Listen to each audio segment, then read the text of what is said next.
जय हिंद दोस्तों, स्वागत है आपका हमारे एक और नए वीडियो में। इस वीडियो में हम बात करने वाले हैं छत्तीसगढ़ के जो सीजी टेट के जो एग्ज़ाम होने वाला है फरवरी में, उसके कुछ बेहतरीन क्वेश्चन के बारे में दोस्तों। तो आज हम बात करने वाले हैं 2024 के हुए प्री सी टेट के क्वेश्चन के बाल विकास एवं शिक्षा के बेहतरीन 3 क्वेश्चन के बारे में। दोस्तों ये क्वेश्चन 2024 के प्री में पूछा गया था दोस्तों। तो इन क्वेश्चनों को आपको एक बार ज़रूर से देख लेना चाहिए, जिससे आपको अंदाज़ा लग जाएगा कि हमारे 2026 में होने वाला टेट का जो एग्ज़ाम है उसमें कैसे क्वेश्चन आ सकते हैं, आपको कैसे किस प्रकार के क्वेश्चन पूछे जाएंगे दोस्तों। तो चलिए हम लोग वीडियो में बिना समय को गवाए इन सभी बाल विकास के जो 30 क्वेश्चन होते हैं उन्हें हल करते हैं दोस्तों। तो देखते हैं, सबसे पहला यहाँ पर हमें सवाल पूछा गया है, किसने कहा था किशोरावस्था बड़े संघर्ष, तनाव, तूफान तथा विरोध की अवस्था है। दोस्तों यहाँ पर 4 ऑप्शन दिए हुए हैं, हम आपको सिर्फ आंसर बताते हुए चलते हैं। यदि आपको चारों ऑप्शंस के बारे में पढ़ना है तो आप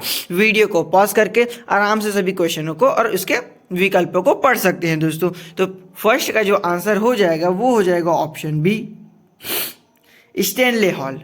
तो ऑप्शन बी जो हो जाएगा दोस्तों हमारा राइट आंसर हो जाएगा फर्स्ट क्वेश्चन के लिए। तो दोस्तों चलिए बढ़ते हैं हम लोग अपने नेक्स्ट क्वेश्चन में।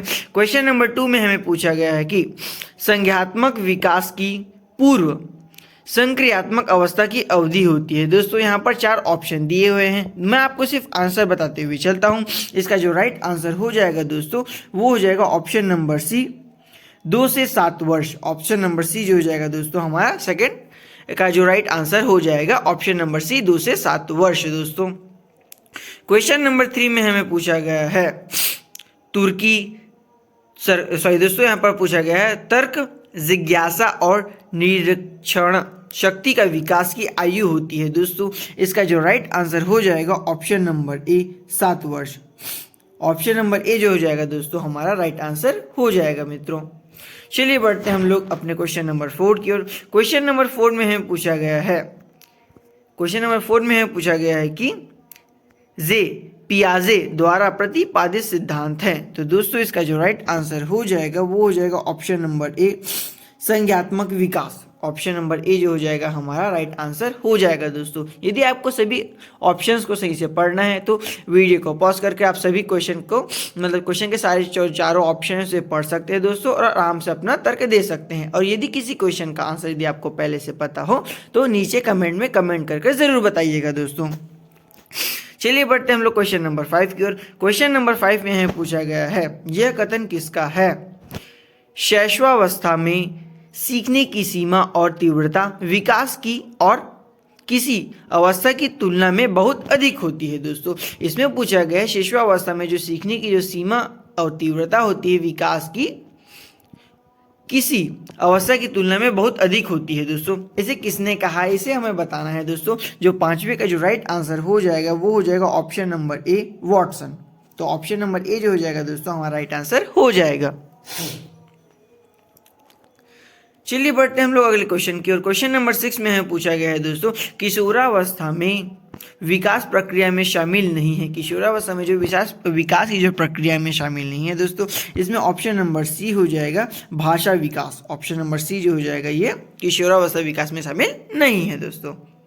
क्वेश्चन नंबर 7 में हम लोग देखते हैं बालक का जो विकास प्रारंभ होता है, बालक का जो विकास होता है वे कब से प्रारंभ होता है। दोस्तों यहाँ पर हमें 4 ऑप्शन दिए गए हैं, इसका जो राइट आंसर हो जाएगा दोस्तों वो हो जाएगा ऑप्शन नंबर बी, जन्म से पूर्व। बालक का जो विकास जो होता है वे जन्म से पूर्व माता के गर्भ में ही प्रारंभ हो जाता है दोस्तों। तो ऑप्शन नंबर बी जो हो जाएगा हमारा राइट आंसर हो जाएगा।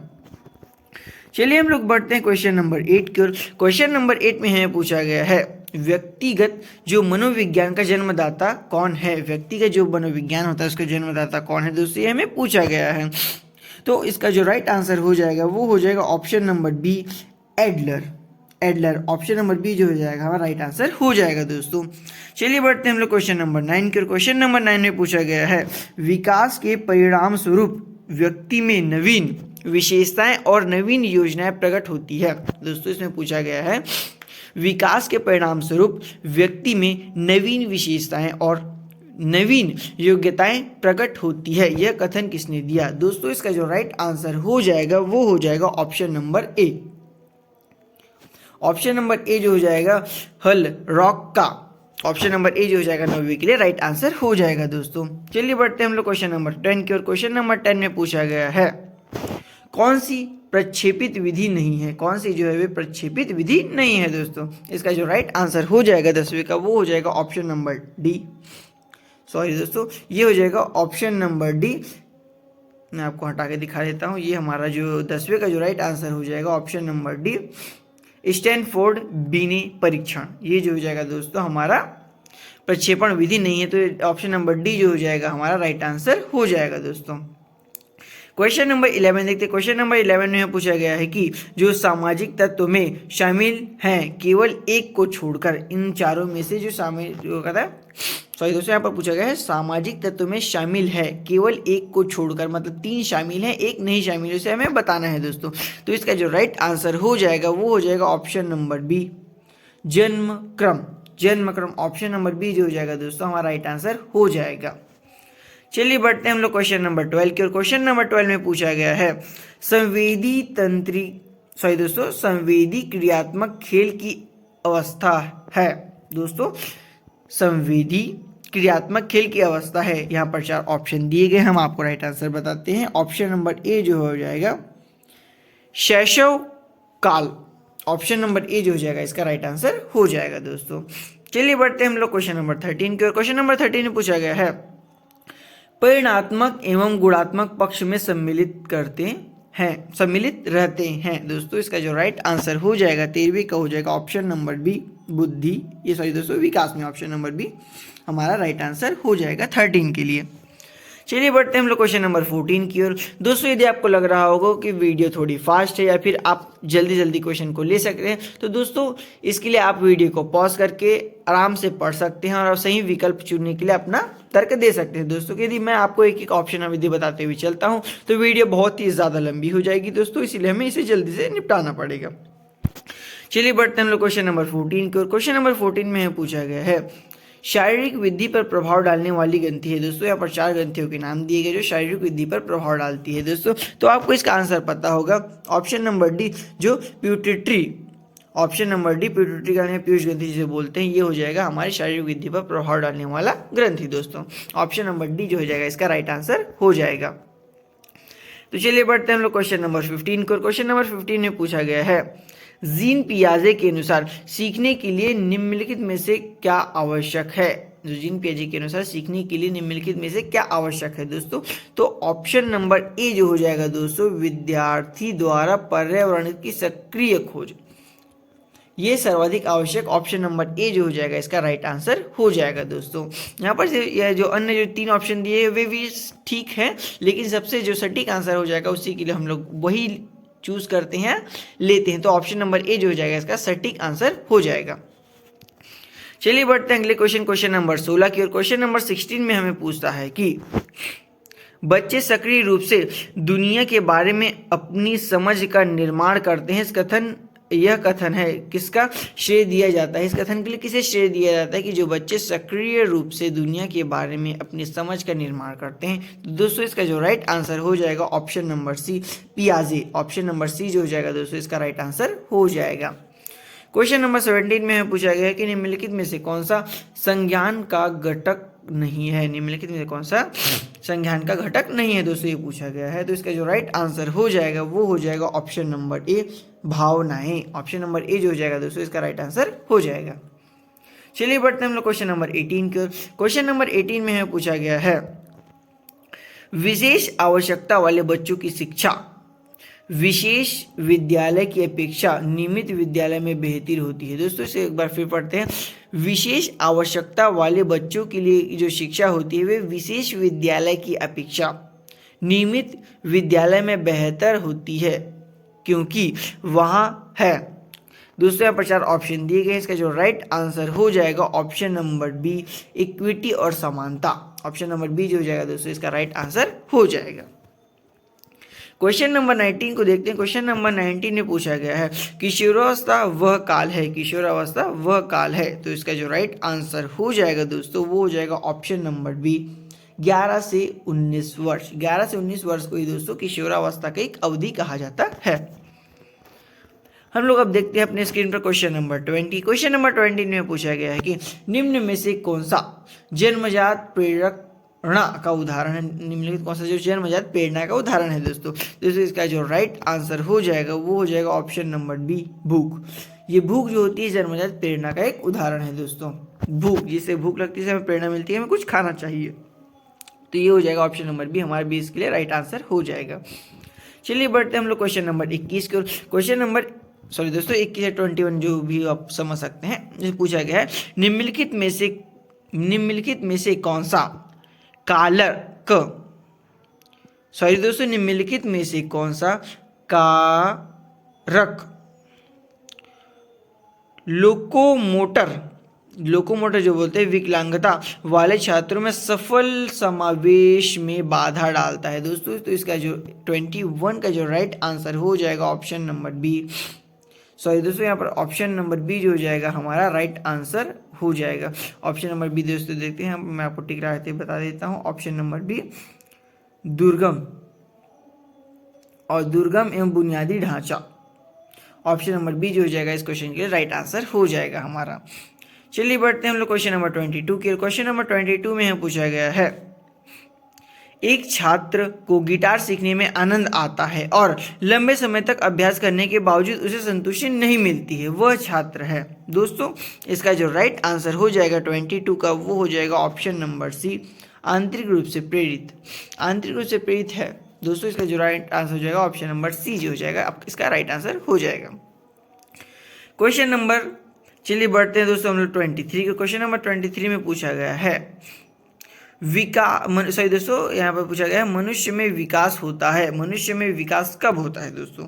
मनुष्य में विकास होता है ऑप्शन नंबर डी, जीवन भर। ये नहीं होता कि किशोरावस्था बचपन में, नहीं, तो मनुष्य में जो विकास होता है ना वे जीवन भर होते ही रहता है, चाहे वो किसी रूप में हो, बुद्धि में हो, शरीर में हो, लेकिन विकास जीवन भर चलते ही रहता है दोस्तों। चलिए हम लोग पहुंचे क्वेश्चन नंबर 24 की ओर। क्वेश्चन नंबर 24 में पूछा गया है वंचित पृष्ठभूमि के बच्चों की जागरूकता को पूरा करने के लिए एक शिक्षक को चाहिए। वंचित जो पृष्ठभूमि के बच्चों की ज़रूरतों को पूरा करने के लिए एक शिक्षक को चाहिए दोस्तों। इसका जो राइट आंसर हो जाएगा वो हो जाएगा ऑप्शन नंबर ए। तो दोस्तों यहाँ पर हो जाएगा ऑप्शन नंबर ए, उनके बारे में और अधिक जानने की कोशिश करें और उन्हें कक्षा चर्चा में शामिल करें। ये हो जाएगा इसका राइट आंसर दोस्तों 24 का ऑप्शन ए। ऑप्शन इसका राइट आंसर हो जाएगा। चलिए बढ़ते हैं 25 यानी 25वें क्वेश्चन की ओर। 25वें क्वेश्चन में पूछा गया है कि पाठ्यक्रम अनुकूलन प्रक्रिया के चरणों को व्यवस्थित करें। दोस्तों यहाँ पर जो ए बी सी डी के रूप में चारों ऑप्शन दिए गए हैं, इसमें चयनित करके कूट क्रम का ये जो क्वेश्चन है दोस्तों, मैं आपको सटीक और सही आंसर बताते हुए चलता हूँ। यदि आप अपना तर्क लगाना चाहते हैं तो वीडियो को पॉज करके अपना तर्क लगा सकते हैं और सही आंसर जो आपको लगता है वो कमेंट में कमेंट करके बता दीजिएगा। मैं आपको यहाँ पर सिर्फ राइट सही जो आंसर है वो बताते हुए चलता हूँ। तो जो 25वें का जो राइट आंसर हो जाएगा दोस्तों वो हो जाएगा option number A. Option number A जो हो जाएगा दोस्तों इसका राइट आंसर हो जाएगा। चलिए बढ़ते हैं हम लोग अगले क्वेश्चन की। अगले क्वेश्चन में हमें पूछा गया है कॉलम ए व बी का सही मिलाप करना है दोस्तों। तो इसका जो राइट आंसर हो जाएगा मैं आपको बताते हुए चलता हूँ। इसका जो राइट आंसर हो जाएगा वो हो जाएगा ऑप्शन नंबर सी। ये वाला जो हो जाएगा दोस्तों इसका राइट आंसर हो जाएगा। बाकी आप पढ़कर पूरा बना करके तर्क इसे लगा सकते हैं। चलिए बढ़ते हैं हम लोग अगले क्वेश्चन नंबर 27 में। क्वेश्चन नंबर 27 में पूछा गया है रचनात्मक और आमतौर पर इससे साथ जुड़ी होती है रचनात्मकता और दोस्तों यहाँ पर पूछा गया रचनात्मकता आमतौर पर इसके साथ जुड़ी होती है। किसके साथ जुड़ी होती है दोस्तों? यहाँ पर 4 ऑप्शन दिए हुए हैं। तो इसका जो राइट आंसर हो जाएगा कि रचनात्मकता किसके साथ जुड़ी होती है। तो इसका जो राइट आंसर हो जाएगा वो हो जाएगा ऑप्शन नंबर डी। अब सारी सोच के साथ जो होती है वे रचनात्मकता जुड़ी होती है। चलिए बढ़ते हैं हम लोग अगले क्वेश्चन की ओर। क्वेश्चन नंबर 28 में देखते हैं। इसमें पूछा गया है कि जो विकलांग बच्चों के लिए एकीकृत शिक्षा के केंद्र प्रायोजित योजना का उद्देश्य विकलांग बच्चों के लिए शैक्षिक अवसर प्रदान करना है। दोस्तों इसका देखो क्वेश्चन नंबर 28 को देखते हैं। विकलांग बच्चों के लिए एकीकृत शिक्षा का केंद्र प्रायोगिक शिक्षा का उद्देश्य विकलांग बच्चों के लिए शैक्षिक अवसर प्रदान करना है। दोस्तों ये इसका जो 4 ऑप्शन दिए है इसका जो राइट आंसर हो जाएगा वो हो जाएगा ऑप्शन नंबर सी, नियमित स्कूल। नियमित स्कूल जो हो जाएगा तो इसका राइट आंसर हो जाएगा। चलिए बढ़ते हैं अगले क्वेश्चन की, क्वेश्चन नंबर 29 जिसमें देखते हैं शिक्षा का अधिकार अधिनियम 2009 का उद्देश्य किस स्तर के बच्चों के लिए मुक्त और अनिवार्य शिक्षा को एक अधिकार बनाना है। दूसरे से पूछा गया है शिक्षा का जो अधिकार अधिनियम 2009 का जो उद्देश्य किस स्तर के बच्चों के लिए मुक्त और अनिवार्य शिक्षा का अवसर बनाना है। तो दोस्तों इसका जो राइट आंसर हो जाएगा वो हो जाएगा ऑप्शन नंबर ए, प्राथमिक स्तर। ऑप्शन नंबर ए जो हो जाएगा दोस्तों इसका राइट आंसर हो जाएगा। चलिए बढ़ते हैं हम लोग अगले क्वेश्चन की ओर। अगले क्वेश्चन में पूछा गया है दोस्तों, चलिए बढ़ते हैं अगले क्वेश्चन की ओर। क्वेश्चन नंबर 13 जो ये हो जाएगा हमारा अंतिम क्वेश्चन हो जाएगा बाल विकास का दोस्तों। तो इसमें पूछा गया है कि एक विशेष शिक्षक की जिम्मेदारी कौन कौन सी होती है। दोस्तों यहाँ पर कुछ जो ये सवाल दिया गया है दोस्तों इसे मैं आपको बताने के लिए छोड़ देता हूँ। इसका जो राइट आंसर आप कमेंट में कमेंट कर ज़रूर बताइएगा और इस सवाल को पूरा ज़रूर बनाइएगा। मैं आपको सिर्फ आंसर बताते हुए चलता हूँ। इसका जो राइट आंसर हो जाएगा वो हो जाएगा ऑप्शन नंबर सी, केवल ABC। दोस्तों ये वीडियो आपको कैसा लगा कमेंट में कमेंट करके ज़रूर बताइएगा और वीडियो आपको थोड़ी भी इन्फॉर्मेटिव लगी हो तो जो हमारे चैनल को सब्सक्राइब कर ज़रूर रखिएगा, क्योंकि हम लोग आगे भी ऐसे वीडियो लाते रहेंगे। इसका भी और भी कई पार्ट आने बाकी है जो आपको मिस नहीं करना है। यदि आपको तैयारी अच्छे से करनी है तो हमारे चैनल के साथ जुड़े रहिएगा। धन्यवाद।